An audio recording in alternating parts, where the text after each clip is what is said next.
Alhamdulillah wa salatu wa salamu ala rasulillah amma ba'd. Assalamu alaikum wa rahmatullahi wa barakatuhu.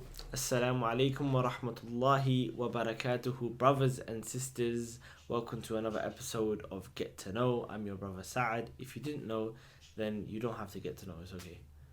The ones you need to get to know is the scholars. That's the whole point of the show. Because every time we do other, videos, if we mention the sheikh, we'll be like, if you don't know, get to know. So that's what it came from. It's not get to know us. It's get to know the scholars. So this is your weekly podcast on knowledge. It's all about knowledge. If you want to get motivated, you're losing passion. If you want tips, if you want to start learning how to seek knowledge, or you already seek knowledge, but you're coming across obstacles, how to overcome them. All of that kind of stuff. Well, not all, but a lot of it we try to cover in this show. Yeah. It's now available on the podcast app on iPhone if you're on iPhone, or it's available on the Stitcher app if you're on Android. You can also tune in on SoundCloud or join us here on YouTube. Akhi Sa'ad, today inshallah ta'ala we're going to be talking about the importance of having a teacher. Okay, so if I can start inshallah ta'ala. Please do.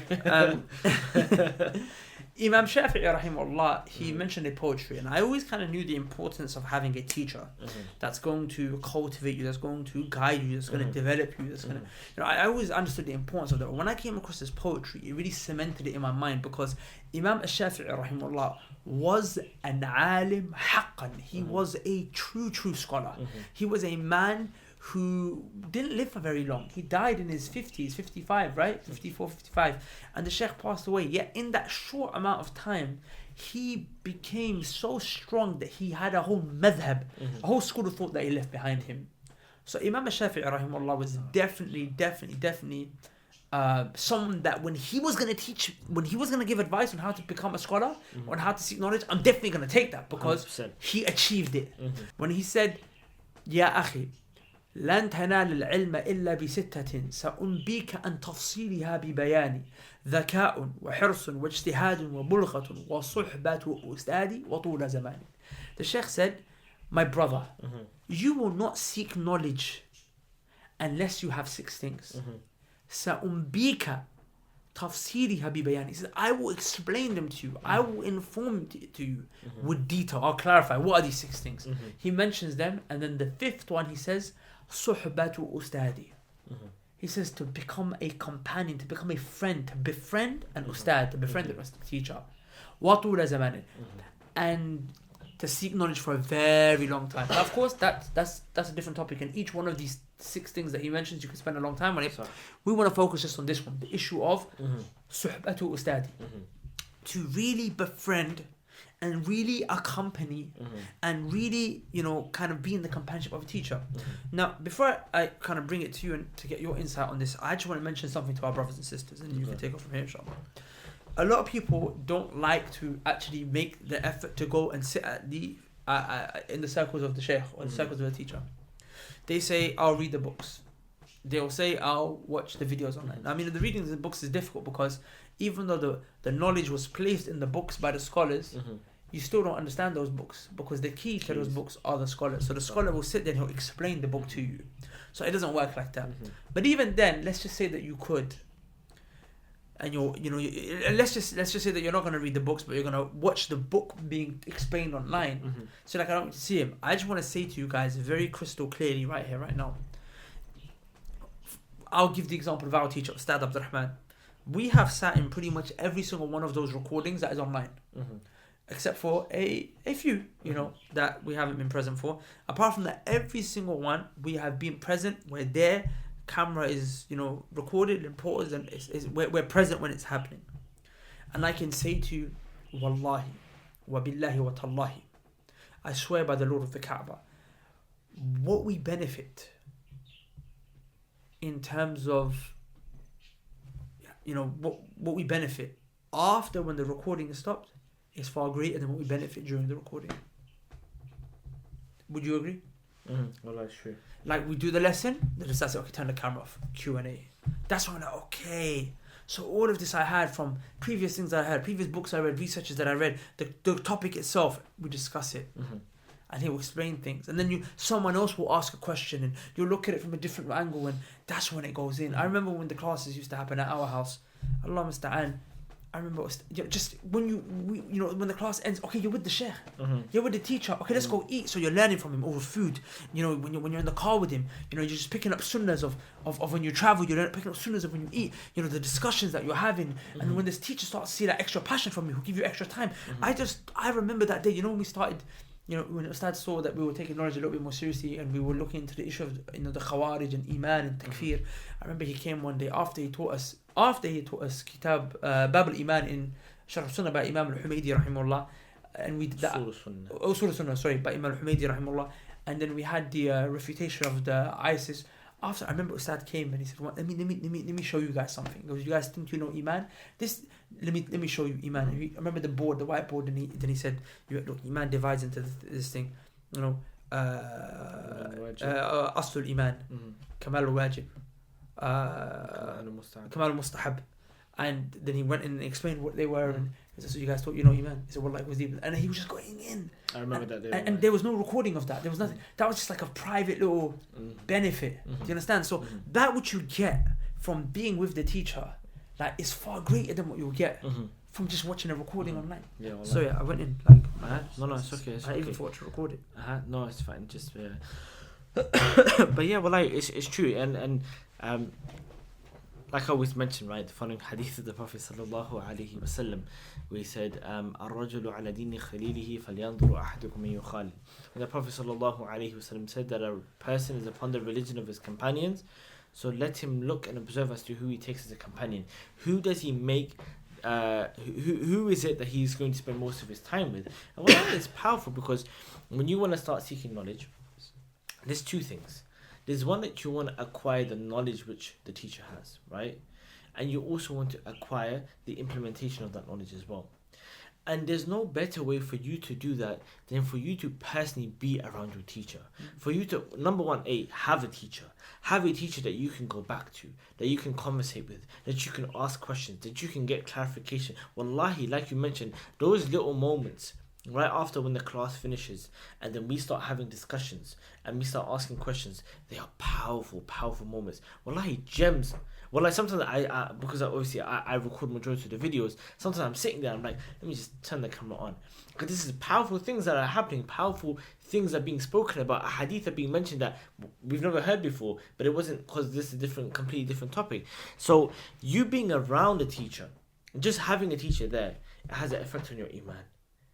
Wallahi, has an effect on your iman. Instead of you being around people that are bad, or people that are maybe lower than you or the same level as you, be with people that are better than you. And that is having a teacher with you, right?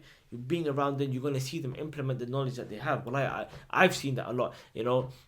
One individual that I saw, one sheikh that we were with, and wallahi, from what I saw from him, I was just a person who truly implemented his knowledge. Like, I remember little things that were taking place on little occasions. I just see him raise his hand. He's making dua. And then sometimes if the thing was really deep and it was in dire need of it, I see him raising his hand even higher. You know why? Because he implemented the hadith of the Prophet sallallahu alaihi wasallam, that in accordance to how much in need you are of a certain issue is how high you raise your hands. And for me, that was just powerful. Even though it was only for a couple of days, but it was just, you know what I'm talking about, right? Yeah. So if you don't know, get to know. But it's powerful, wallahi, and it just shows to yourself that just being around that, it uplifts you, it increases your iman, and it just shows you that this is the kind of person you want to be. Yeah. Then now imagine a person who you're seeking knowledge at the same time with, and they're teaching you all this knowledge. Wallahi, it's a different feel. I don't understand when people say to me, "Oh, I just read books." On top of that, they only read English books, because we know that the religion has come to us in the Arabic language. Our source of knowledge is the Quran, the Sunnah, and both of them are in the Arabic language. Sahih. And then you have people who, they get up on stage and they call themselves du'at, or I'm a da'i, or I'm a student of knowledge, and all they've ever done is just read English books. And they've never gone to a teacher. I know so many times, wallahi, I used to read English books, and I used to come across certain issues. For example, Ibn Taymiyyah gave a fatwa on this, or he said that, and it just wouldn't make sense. Of course it's not going to make sense to me. I don't know any usul. I don't know any qawaid. I don't know any principles. I don't know anything about Mustalah Hadith. I don't know any of these issues. So what do I have to do in order to understand these issues? I have to go to a teacher. If imagine, if I came to the poem Bayquniya, right? The poem Bayquniya, right? And it mentions, mudraj, or mu'adal, I'm gonna look at these words. I'm like, what are they? You can read the English translation. I'm like, وما أتى مدلسا نوعاني. Okay. Like if you read that translation, it's not gonna tell you. Wallahi, the translation that we used when we studied that the first time. It made no sense. I never even bothered reading. It made no sense. I never even bothered reading. And not even that. These are words in the Arabic language which have a specific meaning now because of the science. It's something that people have to understand. Like I'm not even talking about English, but I'm talking about reading an Arabic book. When you read an Arabic book, the Sheikh, the matan, which is like the core, the raw text, of the book that he's trying to get people to study. It's intentionally made small, generally speaking, especially when you're starting off. The mutun that you're gonna go for are very small. Yeah. Right? So you think to yourself, okay, I can read that. No, that he made that intentionally small. You know why? Because that one sentence he's mentioned in it, it's worded in a way where there's explaining it takes hours, days.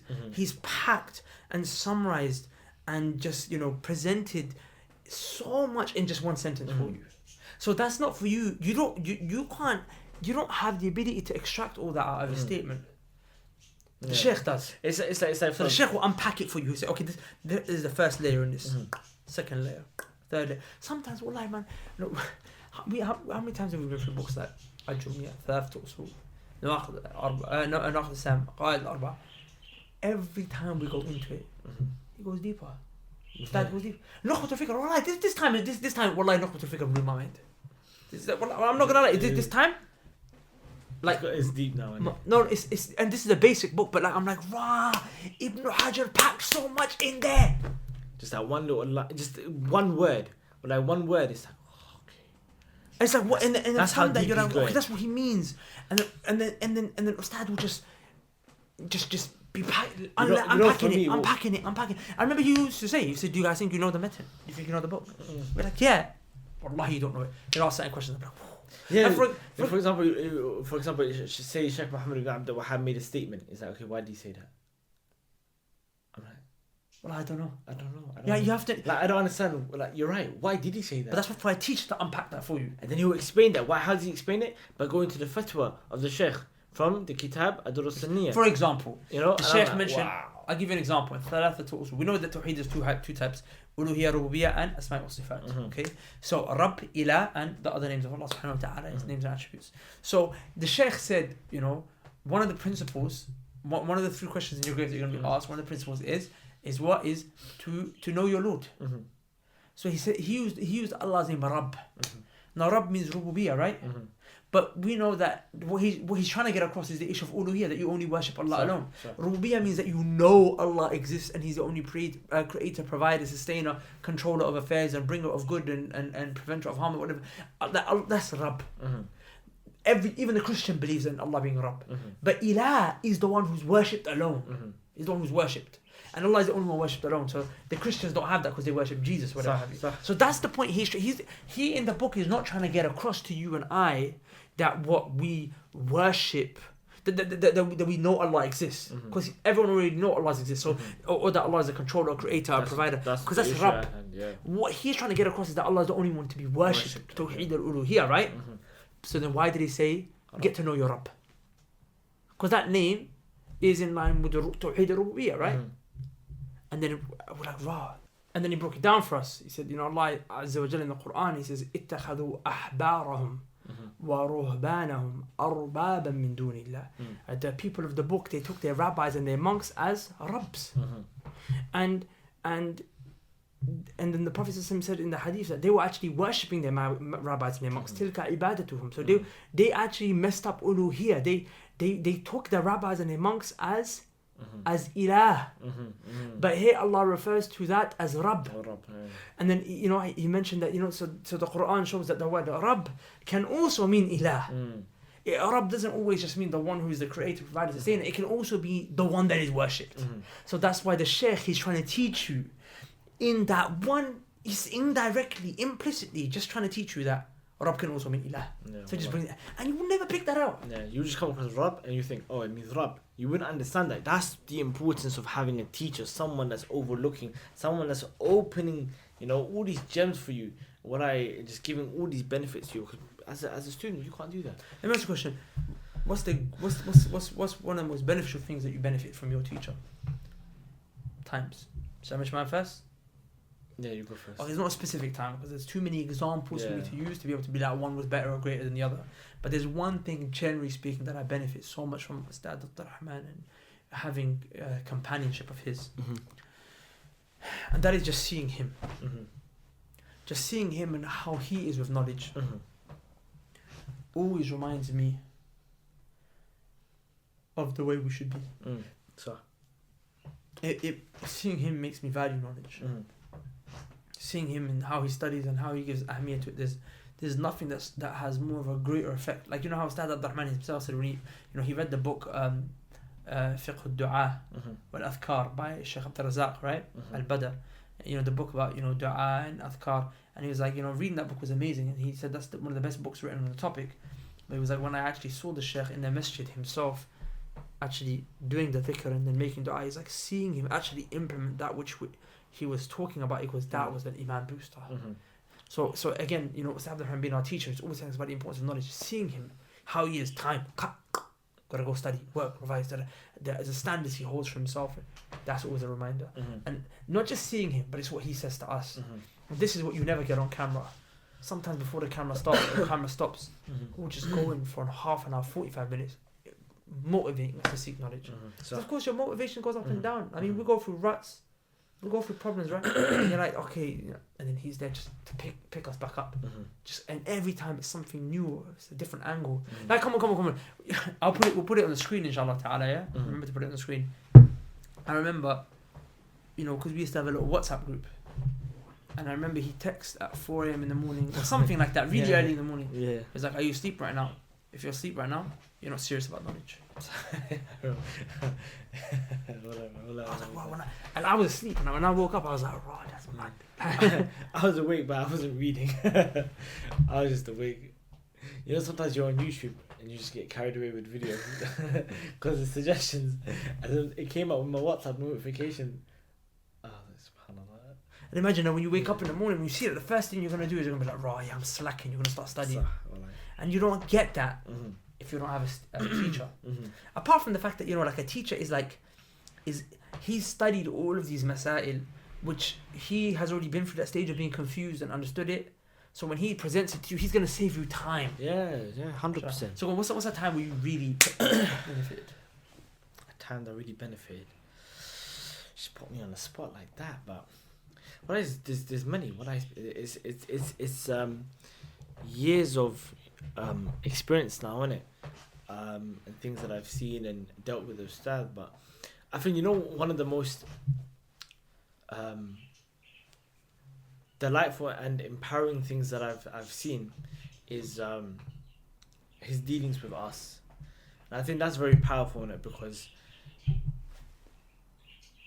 like, to be very honest, we're not the brightest of students and we're not the most serious of students.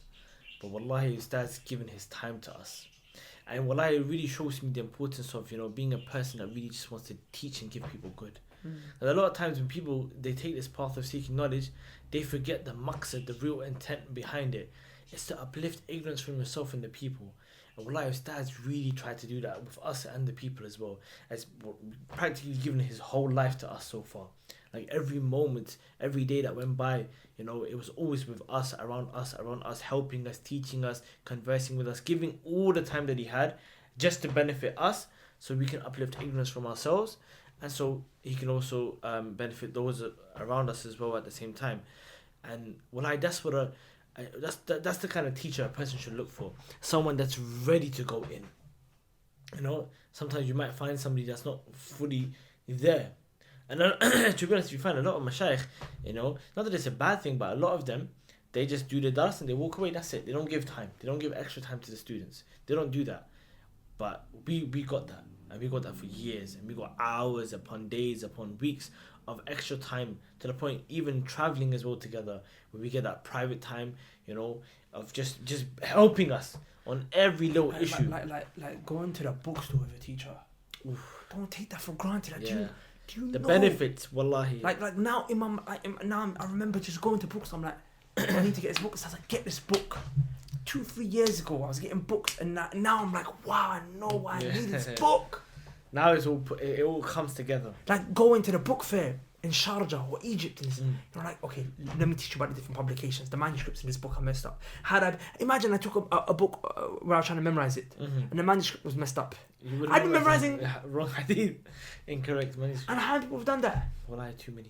You know, like just going to a bookstore with your teacher who really knows. And by the way, don't just find any guy to be a teacher, but like a person who's actually knowledgeable. Just going to a bookstore is years of benefits in one visit. Just you mentioned something in it, the concept of don't just go to anybody. I just wanted to mention a fa'idah because I remember Ibn Qudama, he mentions this in regards to how to know who the right scholar is, who to take as your teacher, as your sheikh. I mentioned a very short answer, but it's powerful, it's deep, and it's something that we're going to do a video on the issue itself, right? In regards to who you should be seeking knowledge from, and etc. And he just basically said, take the person that reminds you of the sunnah and implements it. The one that reminds you of the sunnah and they implement it. That's the teacher that you want. That's the person that you want to take as a sahib, as a teacher, as a mudarris, a mu'allim, someone that's going to teach you the religion of Allah subhanahu wa ta'ala. But I think we should... I always think it's really important to mention 2 quick points very quickly, and to be honest, there's stuff that we would like to go into a bit more detail, but I think it's just worth mentioning quickly. First question, I'll pose it to you. Do you need to have more than one teacher? Is it necessary to have one? No, I mean... Because we hear a lot of people say, you won't really truly know study, you study with other teachers. And So this concept of having more than one teacher, a lot of people, they jump on the bandwagon, they say, you should have more teachers so you can get different understandings and, not just restricted to one mindset. And then you have a lot of people that say, no, it's one sheikh, I'm going to sit this one sheikh, I don't know any other sheikh, everybody else is misguided. There's a lot of ghulu from both sides. Ibn Uthaymin, rahimahullah ta'ala, he was asked this question, and the answer to this question is in his book Kitab al-Ilm, which has also been translated into English, so a lot of people, they can read it there, where he spoke about the issue pertaining to whether you should have one teacher or more than one teacher. And he gave a very simple answer. He said, if you find a teacher and you find that this teacher, he's well-rounded in every single field of the religion. Okay? He's mutafanni. Okay? When it comes to Mustalah Hadith, when it comes to Nahu and Sarf and Balagha, when it comes to Usul al-Fiqh and Qawa'id al-Fiqhiyya and Usul al-Tafsir, and the list goes on. Aqidah, Tawheed, Fiqh, Manhaj, everything. You find someone that's mutafanni, he's got his hands in every single field. Stick to that one person. Stick to that one individual and just drain as much as you can. And once you feel like I have taken as much as I possibly could from this one teacher, then you can move on. It sometimes it's actually bad for a person that you have a teacher, you're studying with him, for example, let's say Mustalah Hadith, okay? Science of Hadith, you're studying with them, but you're also doing it with another teacher. But this teacher is giving you a specific manhaj that we're going to do the Kitab al-Bayquniyya, then Nukhbat al-Fikr, then Ikhtisar al-Ulum al-Hadith, then Alfiyat al-Iraqi. And then you have the other teacher that has a different manhaj when it comes to these books. What's going to happen to you? You're going to be confused. There's going to be a lot of confusion inside of your head. As for you, what's best and what's safe, stick to one teacher. As long as he's mutafannid, take as much as you can, and then move on, no problem. And that's the way of the Salaf, isn't it? Like, even if they were going to move on to other teachers, they wouldn't unless they had soaked up everything that was in their own land. Exactly. When they would travel city to city, it was like, let me take all the hadith here, from anyone I can find, then I'm gonna go to the next people. But there's no. Sometimes people just like the idea of studying, and it's like, oh, I got 20 teachers. Yeah, but it didn't benefit you nothing because remember, it's about quality over quantity. It's better that you take everything from that one teacher and then you move on. Exactly. Okay, good. Just the final thing, and I think it's just important to highlight this because I know a lot of people will be like, okay, well that sounds amazing. I really would love to, be taking on this advice of Imam Shafi'i. Suhbat al-Ustadh, and to befriend an Ustadh, to make friends with an Ustadh. Or an Ustadha, if it's a sister, a female Ustadh. Okay, where can I find an Ustadh? I just want to mention this. brothers and sisters, you want to find an Ustadh? Ustadh's not going to come looking for you. A sheikh or a scholar or an alim or a talib al-ilm that's strong, a student of knowledge strong, is not going to come looking for you. You need to go look for them. You need to go out of your way to go to them. And remember, they're busy. They're seeking knowledge, they're teaching, educating, giving da'wah. You want them to give you time. First, you need to prove yourself to them, that you're serious. And then after that, they'll see your efforts and then they will bring you in. But you need to go out of your way. Abdullah ibn Abbas radiyallahu ta'ala anhuma, that's what he used to do. He used to go and sleep outside of their houses. The cousin of the Prophet ﷺ would sleep outside of their houses, waiting. And then the Prophet ﷺ would, and then the Sahaba would give. He used to spend time with the Prophet. The Prophet saw his eagerness. The Prophet taught him, Ya ghulam, inni wa'allimuka kalimat. And the Prophet said, oh boy, let me teach you some words. And the Prophet would teach him and educate him. Umar ibn Khattab radiyallahu anhu, Abdullah ibn Abbas used to go and serve him. He used to serve him, bring the water for him and all sorts. And what happened? He would benefit. He would learn. And then Umar would open up and he would teach him. It's always a student going out of his way. And Abdullah ibn Abbas became what? He became the Imam al-Mufassirin, in the sense where he, that title was really Imam Jarir Tabri's, but the one who really was the most knowledgeable in terms of tafsir from the Sahaba was Abdullah ibn Abbas. He said, ذَلَلْتُ طَالِبًا فَعَزَزْتُ مَطْلُوبًا. He said, I was humiliated and belittled as a student, but I became honored as a teacher. And wallahi, that's the way it is. You want that teacher to go out of his way for you, you need to basically show him that you are serious. You're going to have to be at the class, there. Because remember, the teacher's better than you. He's greater than you. He's more knowledgeable than you. He doesn't need you, you need him. So, is he going to hang around with you and spend time with you if you're a joker? No. Like same with a big businessman. He's just going to tell you, hey, come in as an intern in my company. If you're a joker, no, he's going to see that you work hard, you do that, then he's going to say, okay, you know what, let me bring you under my wing. So. Same with the teacher, you can do that. And there's many teachers up and down. Let's just say the country. You've got Sheikh Abu Sahib, you've got Ustadh Abdul Rahman, you've got Ustadh Abdul Abbas up in Nelson, but you've got so many. I mean, the list is going to go on, but you've got so many in Birmingham, in London, in Manchester, Bradford, Hatta Scotland, I know this, Hadith, Salafi, du'at and students of knowledge. You can befriend them and really just drain whatever you can from them. With that said, inshallah ta'ala, for those of you who may not necessarily be able to find a teacher immediately or instantly, I wouldn't want you to kind of waste time and sit back just kind of, waiting for that to happen. It doesn't happen. In the meantime, if you don't find a teacher and you don't have circles that you can attend, at the very least you can study online. Because it is better than nothing, right? So, and if you really want to seek knowledge, then you start there and Allah will open the doors for you. Because I remember myself personally, when I wanted to seek knowledge, I wasn't able to find a teacher and I really wanted to, but whatever opportunity I did get, if there was a book to read, I was going to try and read it. If there was a lecture or a lesson or a video to watch, I was going to watch it. Do you see what I'm saying? And then I believe that through that, I somehow maybe showed Allah Azza wa Jalla, Allah, I really want to kind of do this seriously, and I made dua and he made dua, and then Allah subhanahu wa ta'ala, he opened the doors, and then we got a teacher, Ustadh Abdul Rahman. So in the meantime, don't wait around for that teacher to show up. In the meantime, do whatever you can. So that's why we have an online Islamic Studies Institute called the Knowledge College, where you guys can really study. You can do that, inshallah ta'ala, where you can go through videos and benefit and learn and seek knowledge. We've got 2 videos that come out every week on average, and we've got a whole backlog that you already have to go through. We're going to be studying Aqidah, Fiqh, and Arabic grammar, and mashallah, all these other sciences, inshallah ta'ala. So go to the link below, check it out. I know this has been a bit of a longer episode than usual, but inshallah ta'ala, it was educational and interesting for you guys. So go down to the link below, check it out, sign up, register on the other side, inshallah ta'ala, and start your path to seeking knowledge. And we pray that Allah Azza wa Jal, He opens the door for you to also become a person who is a friend of a teacher. With that said, I gotta love you and leave you. Assalamu alaikum wa rahmatullahi wa barakatuh.